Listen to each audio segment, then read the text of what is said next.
Cross-contamination between different areas has long been a standing issue for pretty much as long as microorganisms have existed. Maybe you want a salad, but you want to add chicken, which means you need to cook it first, hopefully. You're not eating, rare chicken. So you have to touch the chicken, then absentmindedly you go and toss salad afterwards. And the actual tossing of salad, not the one that would land your results in a lab causing you to have antibiotic-resistant E. coli. There is absolutely something wrong with people between the ages of 18 to 35. Really high level of exposure for some reason. Anyways, horror beyond man's comprehension aside, as you touch the chicken, then cook the chicken, then add it to the salad, you sit down for lunch. The next day, you're puking your guts up and are severely dehydrated. Congratulations, you've just exposed yourself to salmonella. This is a day-to-day example, but all throughout history, there have been examples of exposing an area, animal, or people to a type of ailment or other animal that does not exist natively in that area. The problem in doing so is you may introduce an invasive species that, while in its native environment, it can really just be more of a nuisance. In this new environment, there is nothing to counter it, as there have been no exposures to it prior. This invasive species can take a lot of forms, such as the lionfish, for example. This species of fish is introduced into the Caribbean a while ago, and it comes from the tropical warm waters of the South Pacific and Indian Oceans. In that area, there are fish that naturally eat it, keeping its numbers low. However, in the Caribbean, you can have an issue of it outcompeting other fish because there are no natural predators adapted to hunting and eating this animal. So while lionfish existing in the area can induce a selective pressure on the native fauna or even native flora, other organisms like the aforementioned microorganisms can have much more horrific effects on anything native to an area. The big one our species can point to is smallpox. Prior to its eradication, which is not even really truly eradicated, it's just no longer endemic to our species due to vaccinations long ago, when the Europeans made contact with the New World, which is North and South America, they would bring over this disease, which would have devastating consequences. The reason it was as bad as it was is most Europeans had at least some exposure to the variola virus in one way or another, and while this still could absolutely result in the end of a person, things like cowpox, which was a much more mild form of this for instance, could offer exposure via a less horrific form, which left a person not as vulnerable to the actual smallpox virus. Because remember, even if you are vaccinated, you can still have that in your body. Take polio, for instance. Just because you're vaccinated for polio doesn't mean that they can't test your digestive system and actually find, oh hey, you have a little bit of polio in there. So the natives of North and South America had no such exposure when introduced to the actual virus itself. This left their immune systems at a complete loss as to what this virus actually was and how to handle it, which, as you might guess, is not good. When the immune system is tasked with this type of issue, it will typically handle it by overreacting to the problem. As this virus is detected, invariably some of it will be destroyed by macrophages, or specifically the white blood cells. In the ensuing battle involving the innate immune system being activated, inflammation will increase as fever is also induced. These pyrogens will result in the release of a hormone known as prostaglandin E2, which interacts with the hypothalamus of the body and then raises the body temperature in an effort to induce a less hospitable environment for the virus to propagate in. This is because cells work less effectively in higher temperatures as your body tries to get a handle on the infection. As some of the virus is destroyed, eventually dendritic cells will get involved and then take pieces of the virus back to the lymph nodes where B cells reside in an attempt to find a B cell that recognizes the virus in order to produce antibodies. And this is known as the adaptive immune system. And one of the interesting facts about the adaptive immune system is the markers on the cell, which can identify foreign pathogens, is actually based on physics rather than trying to just, learn what's out there. So these will change just like it changes on pathogens so that your body can actually recognize it. So basically, fundamentally, you are technically immune to every type of infection that could be conceivable in this universe. And that's the important part. So while that's happening, the battle spreads typically from the mouth and tongue, which the usual suspects in terms of first symptom expression, as the sores begin forming all over the body next. A literal visual cue to the battle that is taking place all over the human meat suit. But before moving further, we will be getting to Jeff here in a moment, but a discussion of the immune system failings is definitely necessary. 2, thank you guys for watching, as you're awesome if you do. And if you do enjoy this content, then please feel free to give it a like, as it helps the video, and subscribe if you want to see more of these in the future. And D, come check out the Discord where we watch movies together as a community, and typically I will then cover later that movie. Also check out the gaming channel, which is Roanoke Games, which is kind of hilarious as Roanoke Gaming has very little to do with gaming. What a world. Anyways, as these sores pop up, eventually the virus will also start replicating in macrophages, and this is when the body begins to panic, and this will result or could result in something known as a cytokine storm. This is what is effectively known as the nuclear option for your body. Your body, realizing that the virus is spreading beyond its control and critical areas of the immune system functionality are actually failing, will release a ton of cytokines into the bloodstream of the body, which can actually induce organ failure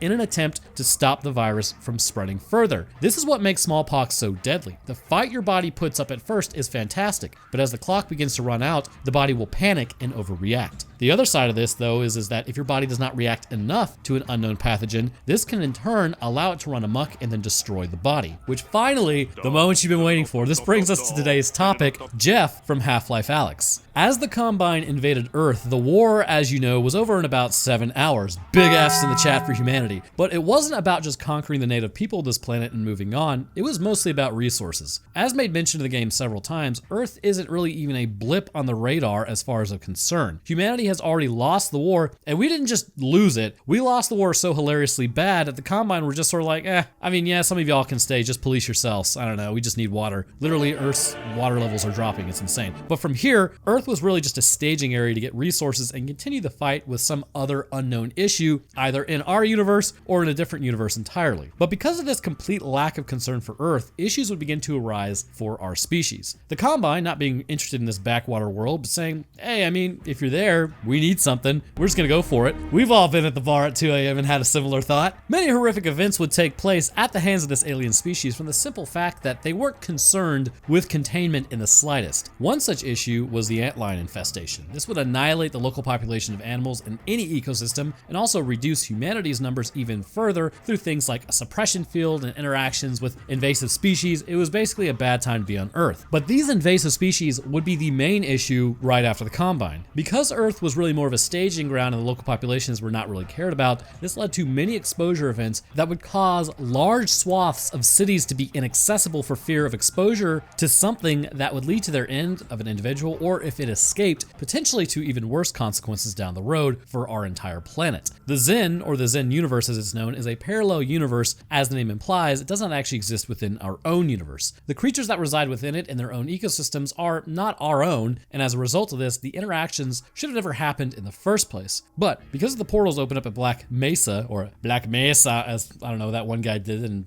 what was that? Mesa. Table. Oi, baby bits!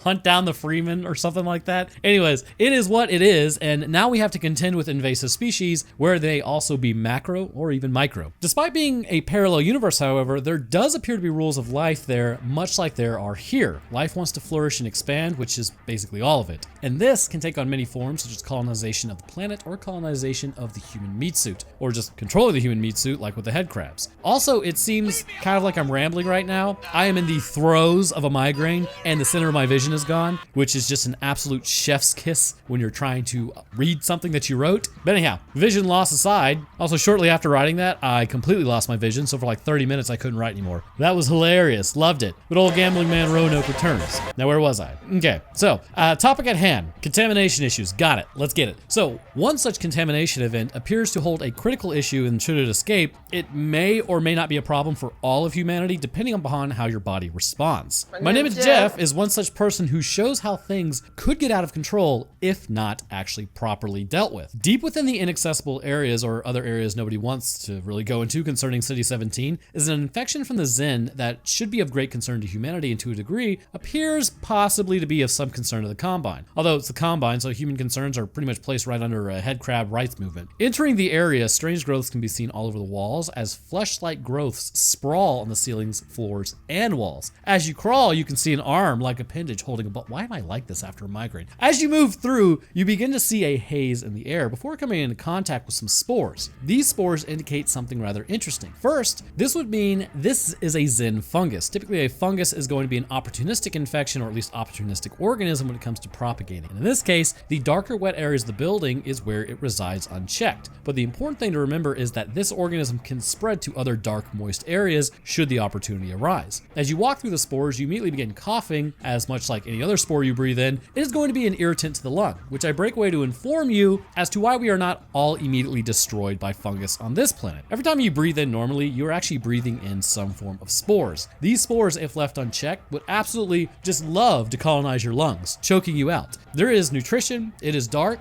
on the inside of your lungs, and it's extremely moist. It's literally the absolute best breeding ground for a fungus. Luckily, however, or really it had to be this way, otherwise complex animals would have never existed in the first place, our body can counter spores. As spores enter, they travel and settle on the lung tissue, such as in the alveolar sacs or bronchial tissue. As this happens, it'll kick up its feet only to be immediately punched in the face by a macrophage. The innate immune system constantly patrols the lungs for these opportunistic infections, and every breath you take, the immune system will have to consume these fungal spores. This process is so precise that most of us will never get an infection from. Now, if you have something like HIV that progressed into AIDS, or you're basically immunocompromised in some capacity, it's actually not the virus that will take you out, it's the dismantling of your immune system that is the main issue. And a lot of people who actually end up with HIV prior to the medications we have now would drop from opportunistic fungal infections. Also, since we were talking about the lungs so much, you are manually breathing. So this will indicate something later that I believe could make this XEN fungal infection an issue for certain individuals. As you move deeper into the fungal hive, eventually you will run across a man who has almost been consumed by a barnacle on the roof. Freeing him, he will then tell you about Jeff. Jeff is an unfortunate victim of what appears to be the first example of a fungal infection from a foreign universe. Try saying that 5 times fast. As you move deeper into the building to meet up with him, you ask about Jeff. You are told that he can't see you, but he has ears like Mozart, because apparently Mozart had really good hearing. Eventually, moving across a collapsed floor, you see him. Jeff is below, moving around, trying to take out anything that walks around or makes any noise, including yours truly. As we approach Jeff, it's clear based on what he does to a head crab later that he is incredibly violent and has been altered considerably, which indicates something may delineate this infection from your standard earthbound fungal infection, which is incredibly interesting as it does actually relate somewhat to animals coming to being according to the theory of evolution. But before getting to that discussion, let's take a look at the cautionary tale that is Jeff, as it will indicate what happened to him, how it happened, and evidently what sort of parameters must be met for this infection to take place. Starting with the feet, we see they are standard to what we would expect from a non-infected human. Not much appears to have changed. As we move up the legs, they are still plantigrade in structuring, but the mutations take place further up, which is where we would expect it to happen. Well, they're not so much mutations, but growths existing internally and then exiting out of the body. Moving up to the abdomen, we begin to see the first example of these growths under the shirt, or at least the suit, but as we move up to the chest, we can see largely the left arm is unchanged, except for the forearm, which is curled up, indicating there's likely motor cortex damage in the brain, and there are a few growths underneath the forearm skin. Moving to the right side, however, the right shoulder has a massive growth on it and is still existing somewhat under the skin, as the right arm itself has quite a bit of the growths underneath the bicep and tricep region, or like the humerus region, and into the forearm where it exits out inferior to the elbow. The hand is enlarged as well, curled up into a fist, with a fungal protrusion existing over it. As we move around to the back, these protrusions exist on the upper scapula area of the back, causing a hunchback form, likely pushing the spine forward, and as a consequence, the head is pushed forward as well. But the head's purpose has changed drastically. While the mouth, eyes, nose, and in general the face still exist, the head has been split from the brainstem area through the top of the skull and scalp, and then down the forehead through the maxilla until also splitting the mandible. Jeff's head can open and close at will, forming what appears to be a massive mouth. Looking down the mouth, we can actually see the esophagus has been repurposed and enlarged, which will kind of freak you out, but we'll get to that momentarily. It freaked me out. You gotta look directly into this thing and it's horrible. As we looked at the skull being split, we can see the brain does still exist in there, but the severing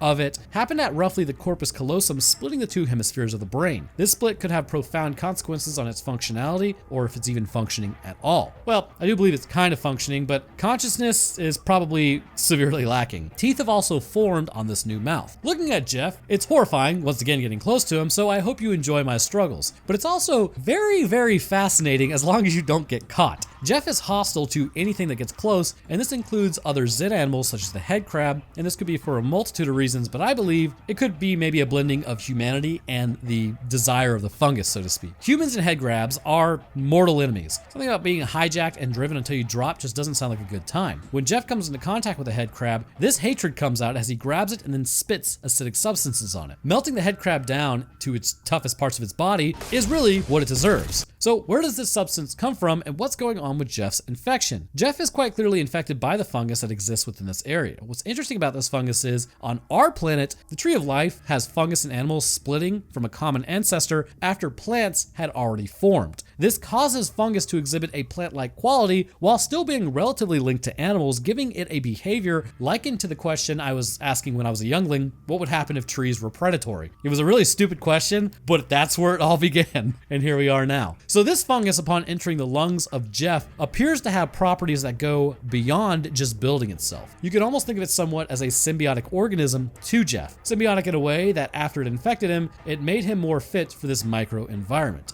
Not symbiotic in terms of, say, our consciousness, and some will disagree with that because I brought up this fact. Well, I brought up, you can call it a fact, you can call it an opinion, but in The Last of Us, that is technically a symbiotic reaction or interaction. It's just not symbiotic to your consciousness. But the reason is I look at it, parasites typically have no problem draining a host dry and then just moving on, whereas a symbiotic relationship will keep the host alive. And for parasites, I mean, look at a head crab. That is a purely parasitic interaction. This fungal infection has kept Jeff alive for some time and renders initial issues such as other Xen life a non-issue. So by definition, it is a symbiotic relationship. If Jeff had no brain, it would still have kept his body alive, and it would also be symbiotic. So you just gotta take the ego out of it. So here's how I believe the infection works and why Jeff was initially able to be infected. First, the Xen fungus would need to get a foothold in the body, and this is not easy as mentioned previously. Considering Alyx was also exposed and she did not turn into this creature through all the games, and presumably other team members of Jeff's did not suffer a similar fate, this would imply Jeff was somewhat immunocompromised, which is not too far-fetched considering people are likely underfed, sleep-deprived usually, and under extreme amounts of stress under this new regime. Jeff may have also just had a weaker immune system in general, and that is standard for any human due to genetic variability. Sometimes your immune system during gestation just doesn't form as strong as others, leading to issues down the line. But whatever is the case, the weaker immune system led to the fungus being able to enter the lungs, and rather than be destroyed by patrolling macrophages, it began to grow. And you may be saying, well, hey, it's an alien fungus, how would the macrophages even be able to destroy it? Well, it goes back again to the adaptive immune system. Your body can basically form an antibody to pretty much anything if it's able to get a piece of it. So the macrophages would definitely still attack the fungus. Now, it is possible any of the fungus that was attacked, maybe it could overcome the macrophage, but that still would put it in the realm of why did it not affect Alyx? So I believe his macrophages just had issues. So as this fungus took hold, it would eventually result as he's, as I said, grows pushing outwards against the chest and into his arms. As that happened, intense muscular pain would be reported from the pressure put on the nerves by the growths. However, while reporting to the brain, the growths would also be pushing into the neck and up through the foramen magnum at the base of the skull. The brainstem would have pressure applied to it as the fungus was literally pushing through the hole at the base of your skull into his brain. So from here, the growths would continue to grow internal to the skull, putting pressure on the brain, which if you know anything about the brain, any amount of pressure kills neurons. And this would induce massive brain damage to a degree, likely destroying the frontal lobe functionality along with most of the cerebrum. And this would reduce Jeff down to an instinctual level of intelligence, likely killing the old Jeff. I do not believe he is aware of this process past a certain point and likely went completely unconscious before his skull even split and then just never reawakened. As the fungus continued to grow though, it would also attach to the outside of the skull where it would ultimately begin applying a pulling pressure as well as an internal expansive pressure. This would ultimately culminate into an event that would cause his skull to split apart and with it the scalp and brain. This event again marks the end of Jeff as he would be known and introduces a creature that has its own motives. So remember me mentioning how fungi and animals split well after plants have been established? If we take that knowledge and possibly apply it to the tree of life concerning the Xen universe, it may be quite similar. Because of this, the Xen fungus may actually have similar traits to animals and may have actually existed closer to the split concerning fungi and animals. As a result of this, interacting with Jeff's body, a much worse version of Jennifer's body, it was able to inspire growths such as teeth forming, which could just be leftover jagged skull. The fungus, much like on Earth, is also a decomposition organism, but its evolutionary pathway means it could have infected Xen animals, pushing them to consume other animals for sustenance rather than just existing to break down animals. And this is likely due to the fact that if you have seen the Xen universe, they're just massive, expansive distances of absolutely nothing. So infecting animals would allow it to travel rather than just relying on spores to infect a small area and hoping there are enough animals in the area to survive. But what we do see, however, is the overproduction of stomach acid, which I did want to highlight. This acid would definitely be inspired by the fungus, somewhat recognizing and then co-opting naturally occurring functions of the body and turning them to offensive measures, which is likely what it did in the Xen universe as well. The fungus, upon opening the head of Jeff, also allows for the esophagus to expand much larger to absolutely douse a head crab with stomach acid. It may be even stronger than regular acid, given how quickly it melts the head crab. If you get too close, it does the same thing to you as well, likely reducing Alyx to a pile of melted flesh on the ground, allowing the spores to have nutrition to colonize and grow even further. Now, as for the brain of Jeff, I do not believe it is fully destroyed. Clearly, while vision doesn't work, his hearing has been enhanced, but not in the way you think. Hearing is connected to the temporal lobes, which sit close to your ears. These areas have been largely not affected by the splitting of the head. As a result, I believe they are functional, and when any noise is detected, the neurons are still firing. This firing is what the fungus is sensitive to. It is not so much much hearing as it is responding to a neuronal depolarization that heard a noise. And this is why if you just move from the area, it has no idea where you went. It doesn't know how to interpret noise, just that noise is being detected. As for the movement, the splitting would have severely affected the motor cortex as well as the cerebellum, and you can actually see how it affected the motor cortex because if you look at his fists, they're turned in, and that is known as decorticate posturing, which is typically associated with damage to the motor cortex. But this makes movement difficult, but not impossible for Jeff, meaning that his motor neurons in his limbs are still functional. The fungus itself may be closely tied into the influence of these neurons, causing Jeff to be compelled to check an area if a noise is heard, or if you accidentally run into him, sensory neurons associated with proprioception would fire, alerting the fungus to your proximity with him. Ultimately, the nervous system, while reduced in higher thought, is still functional, which is how the fungus reads the environment, so to speak. Jeff is an example of a perfect storm of issues. With his hypothesized weakened immune system based on the fact that his teammates were not infected with a similar fate, he was able to be colonized by an alien fungus that likely made its way through his lungs from the spores that he inhaled. This fungus evolved under conditions allowing it to likely move from area to area in the XEN, which would be a necessity for its survival. As the fungus grew, Jeff was likely very aware that something was wrong until eventually the growth would render him unconscious as they hit his frontal lobe, eventually splitting his skull. While Jeff is now, though, purely instinctual, it's clear his own disdain for head crabs, and likely the fungus viewing head crabs as a food source, still exists to make him take those things out with extreme prejudice. However, it's likely anything that gets close to him, like humans as well, are pretty much still on the menu. After the team went in there, it is unknown if the Combine really have any desire to stop the spread or clean it up. It may have been determined that the fungus is only a danger to those with the compromised immune system, and really the Combine just do not care about that in the slightest. I think personally, the fungus is mainly a low concern relating to infection, but for anyone who does get infected, the physical ramifications could be of concern considering the strength that Jeff has. This can be explained through my favorite example of fine motor control and basically how your brain limits your strength for very specific reasons. If you were walking around using 100% of your strength, muscle tears, bone damage, joint degradation, all of this would be quite regular, and this would put too much strain through the need of constant repairs on your body. The human meat suit mitigates this issue by limiting what you can use, which is around to 30 to about maybe 50% of your strength, and you can unlock more strength, but you never truly access 100%. With Jeff, because the brain damage he has suffered, his body likely also operates at 100% strength all the time, and this would clearly cause him to degrade over time, but the fungus is just not worried about it. This also implies that maybe this fungus is preventing the breaking down of a person in order to spread, and then there's a form of the fungus that actually breaks down organisms for nutrients so that it can reproduce. Personally though, 11 out of 10 would cover mouth or preferably have a ventilator on hand when moving into this area. Ultimately though, the problem is dealt with. At the very end, Alyx is able to trick Jeff into going into a trash compactor where he is squished, and then he's just going from, I guess, fungus that's reproducing to fungus that is now breaking down nutrients. But anyhow, I want to thank you guys for watching. If you enjoyed, then leave me a like, would be baller review, and subscribing is a great way to stay up to date on when I post. Do you think this was an issue, or do you think it's just gonna only spread under very specific circumstances?